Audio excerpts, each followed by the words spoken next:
हाँ जी, अस्सलाम वालेकुम दोस्तों, क्या हाल है? बहुत दिनों के बाद आपसे बात हो रही है। कुछ छुट्टियाँ ली हुई थी और कुछ फैमिली वेडिंग और कुछ इसी तरह शो भी आपको पता है अभी मेरा नहीं हो रहा। 25 से लेके 9 तारीख तक नहीं है, लेकिन रीप्ले वापस आ रहा है। 10 तारीख से पीएसएल के लिए बहुत सारी चीज़ें हम लेकर आ रहे हैं, जो कि टीएन स्पोर्ट पे आप देखेंगे, मेरे यूट्यूब चैनल पे भी। तो सब्सक्राइब जरूर कीजिएगा, फेसबुक पेज को भी लाइक कीजिएगा, ट्विटर, फेसबुक, इंस्टाग्राम और यहाँ तक कि ट्विटर पर आप मुझे फॉलो कर सकते हैं। जनाब, कल बहुत इंपॉर्टेंट दिन है पाकिस्तान क्रिकेट के लिए, जो कि कल नए चेयरमैन पीसीबी का इंतखाब होगा और दोपहर 2 बजे जो है वो इजलास तलब कर लिया गया ख्वाजा शाह साहब की जानिब से, जो कि चीफ इलेक्शन कमिश्नर भी हैं और इस वक्त कायम मकाम चेयरमैन भी हैं पीसीबी के।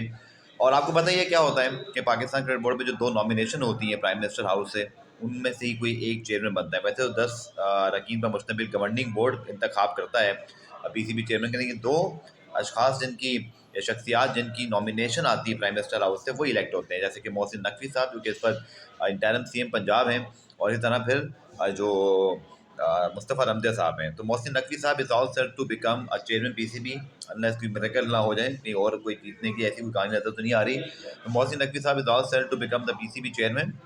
और जैसे ही गवर्नमेंट बनेगी नई, और ज़ाहिर बात है नए वज़ीर आला पंजाब बनेंगे, तो उसके बाद वो मुमकिन तौर पर अपने ओहदे का हल्फ भी उठा लेंगे। इसका इम्पैक्ट क्या होगा पाकिस्तान क्रिकेट पर, ये है असल चीज़। देखें, जो लोग अभी करीब हैं पाकिस्तान क्रिकेट बोर्ड के, जैसे मोहम्मद हफीज़ हैं, वहाब रियाज हैं, कामरान अकमल हैं और बहुत सारे क्रिकेटर्स, मेरा यही ख्याल है, कुछ ये बात लोगों को पता भी है कि इनके बड़े अच्छे ताल्लुकात हैं तमाम क्रिकेटर्स से मोहसिन नकवी साहब के। और मुझे याद है कि स्पेशली वहाब रियाज, अब्दुल रऊफ़ और सलीम मलिक, ये उनके जो चैनल है, आपको पता है कि सिटी जो चैनल है जिसके वो ऑनर हैं मोहसिन नकवी साहब, वहाँ पे भी वो एज अ गेस्ट आते रहे। तो क्लियरली नज़र ये आता है कि करंट जो हफीज़, मोहम्मद वहाब रियाज वगैरह, मुझे तो ऐसे लगता है कि ये सब फिर रहेंगे। इनके जो होते हैं, इनकी जो एक्सटेंशन है, जो कि अभी गवर्नमेंट एक्सटेंशन दे नहीं रही थी किसी को, लेकिन नया चेयरमैन पीसीबी आएगा तो उसके पास इख्तियारात होंगे। सो लग ये रहा है कि नया कप्तान, नया कोच या कोई ऐसी चीज़ फिलहाल नहीं होने वाली। लगता यही है कि यही सेटअप जो मौजूद था ऑस्ट्रेलिया में, कमर पे यही सेटअप चलेगा। शायद ये शख्सियात आगे पीछे हो जाएं, बट मेरे ख्याल में इनमें से किसी से बोर्ड की छुट्टी किसी से नहीं होने वाली, क्योंकि इन सब की मोहसिन नकवी साहब से कहीं ना कहीं अंडरस्टैंडिंग या पुराना रिलेशनशिप या एक ट्रस्ट लेवल मुझे दिखाई देता है। ये मेरा अपना तज्जिया है।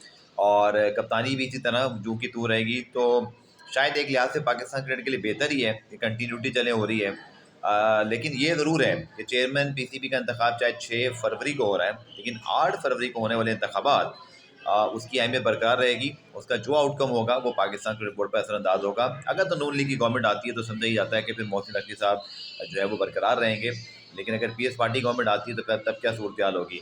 मेरा अपना ज़ाती ख्याल ये है कि बड़े उनकी, मुझे लगता है कि काफ़ी मजबूत किस्म की उनकी जो है वो एक बैक है मोहसिन नकवी साहब की, क्योंकि सियासत में भी बहुत अब अहम पोस्ट पर हैं। तो शायद किसी माजी के चेयरमैन की तरह किसी गवर्नमेंट की तब्दीली के बाद इनको हटाना इतना आसान नहीं होगा। लेकिन स्टिल पाकिस्तान क्रिकेट और पाकिस्तान पॉलिटिक्स में कुछ भी हो सकता है। अभी ना सही, शायद आगे जाके चंद महीने बाद कुछ हो। शायद वर्ल्ड कप के नताइज जो हैं वो बड़ी हद तक इस चीज़ पर असरअंदाज हों। लेकिन फिलहाल लग ये रहा है मोहसिन नकवी साहब is all set to become the chairman PCB. No major changes is coming up in my opinion, at least for the next few months.